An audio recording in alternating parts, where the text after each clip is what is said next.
अस्सलाम वालेकुम। आज STX 41 का शो लेक्चर नंबर 6 स्टार्ट करेंगे। लेक्चर नंबर 6 में जो इंपॉर्टेंट है पेपर पॉइंट ऑफ व्यू के हिसाब से कोरिलेशन जो टॉपिक है वो बहुत इंपॉर्टेंट है। आपसे मिड टर्म या फाइनल टर्म में कोरिलेशंस का एक लाजमी सवाल पूछा जाएगा। इवन डेट आपसे ये भी पूछा जा सकता है कोरिलेशंस के क्वेश्चंस में कि जो रिलेशनशिप आपने डिफाइन किया है ये पॉजिटिव है या नेगेटिव है, या फिर ये किस लेवल का है, मतलब कि ये स्ट्रॉन्ग है, परफेक्ट है, मीडियम है या वीक है। प्रैक्टिस के लिए आप फाइल कहाँ से डाउनलोड करेंगे? प्रीवियस वीडियोस वॉच कर चुके हैं तो आपको आइडिया हो गया होगा कि प्रैक्टिस के लिए जो डाटा है वो कहाँ से आप लेंगे। और ये बता दूं कि आप पीपीटी फाइल लाजमी पढ़ लिया करें। अगर आप पीपीटी फाइल जब पढ़ते हो तो तभी आपको शॉर्ट लेक्चर जो है STS 641 के जो मेरे वॉच कर रहे हो तो आपको आइडिया हो चुका होगा कि मैं कौन कौन सी चीज जो है वो डिफाइन कर रहा हूँ ब्रीक से ब्रीक पॉइंट्स को भी अपने शॉर्ट लेक्चर्स के अंदर। तो यहाँ पे जैसे कि मैंने प्रैक्टिस के लिए जो फाइल डाउनलोड करनी है तो लेक्चर नंबर 6 जो है STS 641 का, उसको विजिट करने के बाद यहाँ पे लेक्चर नंबर 6 मैंने ऑलरेडी विजिट किया हुआ है और यहाँ पे डाटा सेट प्रैक्टिस के नाम से जो लिंक दिया गया है इसको मैं क्लिक किया और क्लिक करने के बाद अब जो फाइल है वो डाउनलोड होना स्टार्ट हो चुकी है। इस फाइल को मैं ओपन कर लेता हूँ। ओके, ये फाइल ओपन हो चुकी है। इस डाटा सेट प्रैक्टिस के अंदर 3 तरह की वर्कशीट्स हैं, मैनुअल सेटअप्स के नाम से, कोरिलेशंस के नाम से और रिग्रेशंस के नाम से। और आपको ये भी आइडिया हो गया होगा कि जब एक से ज्यादा वर्कशीट हो तो वो वर्क बुक बन जाती है। इसका मतलब ये जो डाटा सेट फाइल है ये वर्क बुक है। और यहाँ पे सबसे पहले मैं एनेबल एडिटिंग बटन है, इस पर मैं प्रेस करूंगा ताकि मैं इस फाइल के अंदर एडिटिंग स्टार्ट कर सकूं। मैं फाइल जूम इन कर लेता हूँ। यहाँ पे मैं मैनुअल सेटअप पे क्लिक करूंगा, वर्कशीट पे क्लिक करूंगा और मैं आपको ये बताता हूँ कि इस मैनुअल सेटअप में मैनुअल कोरिलेशन जो है वो डिफाइन करना है। अब यहाँ पे ये इस सेटअप को मैनुअल कोरिलेशंस को डिफाइन करने में तकरीबन 5 से 8 मिनट 10 मिनट लग सकते हैं, लेकिन इसमें जो इंपॉर्टेंट है वो कोरिलेशंस जो है वो इंपॉर्टेंट है, रिग्रेशंस इंपॉर्टेंट है। ये पूरा जो सवाल है ये आपको पेपर में डिफाइन नहीं करना पड़ेगा, ये पेपर पॉइंट ऑफ व्यू से नहीं इंपॉर्टेंट है। ये जस्ट अंडरस्टैंडिंग के लिए है कि किस तरह से हम मैनुअल कोरिलेशंस निकालेंगे और किस तरह से जो रिलेशनशिप है वो पॉजिटिव है या नेगेटिव है, या फिर ये जो रिलेशनशिप है परफेक्ट है, स्ट्रॉन्ग है, मीडियम है या वीक है, ये आप कोरिलेशंस में डिफाइन करेंगे। तो मैनुअल सेटअप है इसलिए अब ये जब तक इस पे मैं वर्किंग कर रहा हूँ अगर आप नहीं वॉच करना चाहते तो आप स्किप कर लीजिए। और जहां से ये कोरिलेशंस वाला जो वर्कशीट है इस पे प्रोसेसिंग स्टार्ट हो रही है या रिग्रेशंस पे प्रोसेसिंग स्टार्ट हो रही है वर्किंग की, तो आप वहां तक इसको लेकर आप स्टार्ट करते हैं। जैसे कि मैनुअल सेटअप निकालना है तो यहाँ पे नंबर ऑफ जो वैल्यूज है इनको मैं काउंट कर लूंगा। सबसे पहले इज इक्वल टू काउंट का फार्मूला लगाया है क्योंकि मैं वैल्यूज को गिनना चाह रहा हूँ कि कितनी वैल्यूज हैं। ये वैल्यूज मैंने काउंट कर ली और सेलेक्ट कर ली और ब्रैकेट क्लोज की एंटर किया है। तो यहाँ पे मैंने सही फार्मूला लगाया इसलिए टिक शो हो गया है। ये डाटा सेट प्रैक्टिस इस हवाले से बहुत ही परफेक्ट है प्रैक्टिस के लिए। जितनी प्रैक्टिस आप डाटा सेट फाइल पे करेंगे उतना ही आपको पेपर आसान लगेगा मिड टर्म का और फाइनल टर्म का।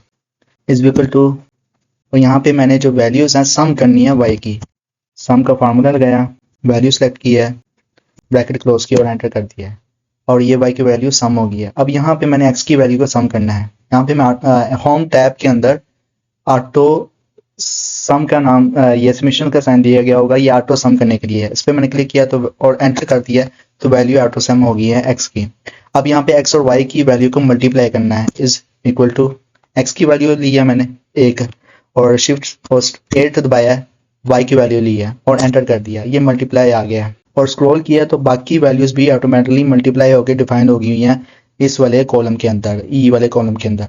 अब यहाँ पे मैंने y का स्क्वायर रूट लेना है तो इज इक्वल टू, क्योंकि y की वैल्यू 2 टाइम मल्टीप्लाई हो रही है तो इज इक्वल टू मैंने y की वैल्यू सेलेक्ट किया है, शिफ्ट और 6 दबाया है तो ये लॉजिकल ऑपरेटिंग साइन है ये लग चुका है और 2 मैंने लगाया है। इसका मतलब कि y की वैल्यू को 2 टाइम मल्टीप्लाई कर दो, एंटर किया है और यहाँ पे एक वैल्यू आ गई है और बाकी भी वैल्यूज जो है वो ऑटोमेटिकली इनपुट हो जाएं। तो मैंने इसको स्क्रॉल किया है तो बाकी वैल्यूज भी ऑटोमेटिकली मल्टीप्लाई होकर नीचे डिफाइन हो गई हैं y की जितनी भी वैल्यूज हैं।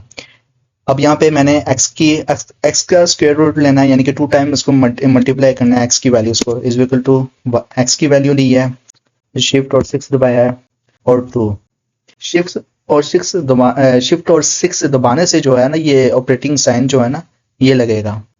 अब एंटर कर दूं मैं इसको, मैंने स्क्रॉल करूंगा नीचे डाउन, स्क्रॉल डाउन किया और ये वैल्यूज जो है ऑटोमेटिकली इनपुट हो चुकी हैं। अब इनको मैंने ऑटो सम करना है तो यहाँ पे मैं डायरेक्ट इनपुट करता हूँ, एंटर करता हूँ,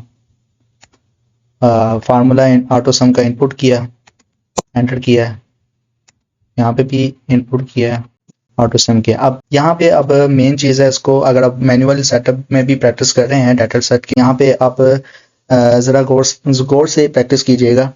इस विकल्प का साइन लगाना है और यहाँ पे एन की जो वैल्यू है ना वो 8 है, तो यहाँ पे मैंने यानी कि 8 वाली मैंने काउंट किया है, तो 8 वाली मैंने डिफाइन कर दी है, मल्टीप्लाई हो रही है समेशन ई एक्स की जो वैल्यू है, ये जो मैंने सम की है समेशन ई एक्स, उसके बाद माइनस समेशन ई एक्स की वैल्यूज दी हैं, मल्टीप्लाई हो रही है समेशन वी वाई से।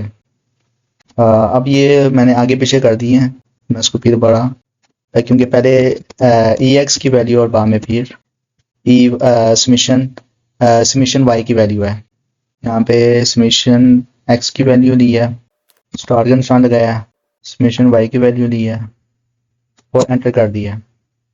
ओके, तो फार्मूला आपने ये इस तरह से इनपुट करना है इसमें, तो तब आप ये सही आंसर मिलेगा। ठीक है फार्मूला। अब यहाँ पे जो है मैंने number of value multiply by summation x two minus summation x का होल स्क्वायर की वैल्यू जो है वो डिफाइन करनी है। तो यहाँ पे मैं 8 जो है वो नंबर ऑफ वैल्यू जो 8 है उसकी वैल्यू लिखी है, मल्टीप्लाई बाय समेशन एक्स जो है वैल्यू वो ली है, माइनस जो है समेशन एक्स की जो वैल्यू है वो मैंने ली है, और शिफ्ट और 6 दबाया तो लॉजिकल ऑपरेटिंग साइन लग गया, और उसके बाद 2 टाइम ये मल्टीप्लाई हो रही है और 2 मैंने लिख दिया है और एंटर कर दिया है, तो इससे ये वैल्यू डिफाइन होगी। इसी तरह मैंने ये number of value multiply by summation Y square और minus by summation Y whole square power 2 is equal to, निकालने के लिए नंबर ऑफ वैल्यूज 8 हैं और मल्टीप्लाई का साइन लगाया और यहाँ पे वैल्यूज जो है वो मैंने सेलेक्ट की हैं, माइनस और समेशन वाई की वैल्यू दी है, शिफ्ट और 6 दबाया और 2 दबाया और ये वैल्यूज आ गई हैं। अब यहाँ पे मैं जो इनका जो है number of values summation x minus summation x और number of values summation y minus summation, इन दोनों को मल्टीप्लाई करूंगा तो हमारे पास सोल्यूशन आ जाएगा इस सेल के अंदर। तो इज इक्वल टू, ओके, तो यहाँ पे एंटर करूंगा तो ये मेरे पास ये वैल्यूज का सोल्यूशन आ गया है। और इसका सोल्यूशन निकालने के लिए इज इक्वल टू ये वैल्यू मैं सेलेक्ट करूंगा, डिवाइडेड बाय स्क्वायर रूट लेना है यहाँ पे हमने, और जो वैल्यूज है इसको हमें सेलेक्ट लेना है और ब्रैकेट क्लोज कर देनी है, एंटर करना है, ये हमारे पास आ गया। अब यहाँ पे जो है आपसे पूछा गया कि what is the value of the correlation, तो आपने वैल्यू निकाली है कोरिलेशन की इज इक्वल टू, और यहाँ पे ये वैल्यू सेलेक्ट की और एंटर कर दिया, तो यहाँ पे मैंने बता दिया कि यहाँ पे जो वैल्यू है वो कोरिलेशंस की है। अब ये बताना है कि यहाँ पे जो रिलेशनशिप है ये कौन सा है, किस लेवल का है, तो ये पॉजिटिव रिलेशनशिप है, क्योंकि अगर माइनस में आंसर आता तो भी नेगेटिव होता, तो कोरिलेशंस में अगर माइनस में आंसर है इसका मतलब कि रिलेशनशिप जो है वो नेगेटिव है, अगर प्लस में आ रहा है आंसर इसका मतलब रिलेशनशिप पॉजिटिव है। और यहाँ पे मैंने पॉजिटिव यानी कि डिफाइन कर दिया है और आंसर सही था इसलिए टिक शो हो गया। और यहाँ पे किस लेवल का है पॉजिटिव, तो यहाँ पे स्ट्रॉन्ग लेवल का पॉजिटिव है। अब ये कैसे मुझे पता चला कि रिलेशनशिप पॉजिटिव है और स्ट्रॉन्ग लेवल का है, अगर आपने पीपीटी फाइल पढ़ी है तो आपको आइडिया हो गया होगा कि स्कैटर प्लॉट से पता चलता है। अब स्कैटर प्लॉट कैसे निकालना है, इसके लिए मैं यहाँ पे इंसर्ट पे जाऊंगा, इन वैल्यूज को मैं सिलेक्ट करूंगा और इन वैल्यूज को सिलेक्ट करने के बाद यहाँ पे स्कैटर प्लॉट के नाम से एक ऑप्शन होगी। ओके, यहाँ पे तो नहीं शो हो रहा, अगर मैं यहाँ पे जाता हूँ और यहाँ पे स्कैटर प्लॉट निकाल लेता हूँ, ये वैल्यू यहाँ पे मैनुअल सेटअप की वाली जो वैल्यूज हैं ये कोरिलेशंस में भी डिवाइन है इस वाली वर्कशीट के अंदर। तो यहाँ पे मैं स्कैटर प्लॉट निकाल लेता हूँ कि रिलेशनशिप पॉजिटिव है या नेगेटिव है। तो यहाँ पे इंसर्ट पे मैं गया हूँ, कोरिलेशन की जो वर्कशीट है उसको सिलेक्ट करने के बाद इंसर्ट पे गया और यहाँ पे ये जो है स्कैटर के नाम से, इंसर्ट स्कैटर के नाम से यहाँ पे इस पे क्लिक किया और इसको मैंने क्लिक कर दिया। अब ये आपको डॉट्स जो नजर आ रहे हैं ये बिल्कुल पास पास हैं, इसका मतलब ये जो रिलेशनशिप है ये पॉजिटिव है। अगर इनका फैलाव ज्यादा होता तो फिर नेगेटिव होता, या अगर इसका नाम है डाउन होता तो फिर इनका जो रिलेशनशिप होता है वो वीक होता। अब जैसे कि ये डॉटेड आस पास है, इसका मतलब जो रिलेशनशिप है वो पॉजिटिव है। अब यहाँ पे मैंने इनका मैनुअल कोरिलेशंस निकालना है कोरिलेशंस के अंदर, तो यहाँ पे मैनुअल कोरिलेशंस निकालने के लिए यहाँ पे FS इंसर्ट फंक्शन बटन पे क्लिक करूंगा, यहाँ फिर इंसर्ट पे डाटा पे जाऊंगा, यहाँ पे डाटा एनालिसिस पे क्लिक करूंगा FS इंसर्ट फंक्शंस के अंदर भी कोरिलेशंस आप डिफाइन कर सकते हो। अदरवाइज आप डाटा टैब जो है इसको विजिट करने के बाद डाटा एनालिसिस पे आपने क्लिक करना है और यहाँ पे कोरिलेशंस के नाम से जो है इसको आपने सेलेक्ट कर लेना है।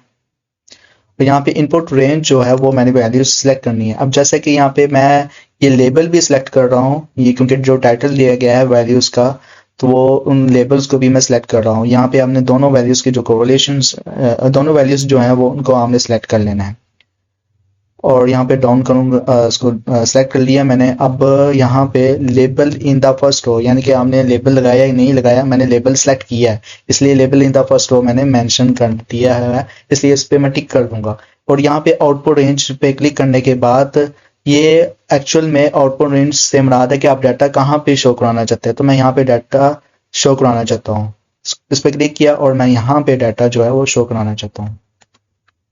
उसके बाद यहाँ ओके कर दूंगा। अब यहाँ पे जो ये जो आंसर फाइंड आउट हुआ है इसको आपने हाईलाइट कर लेना है और पेपर की जो आंसर शीट है वहां पे जाके आपने इसको पेस्ट कर देना है। सेल्स को सिलेक्ट करने के बाद वहां पे जाके जो आंसर शीट है पेपर की वहां पे जाके आपने पेस्ट कर देना है। ओके, यहाँ पे जो रिग्रेशन की जो वर्कशीट है यहाँ पे आपने इसको मैं जूम इन कर लेता हूँ।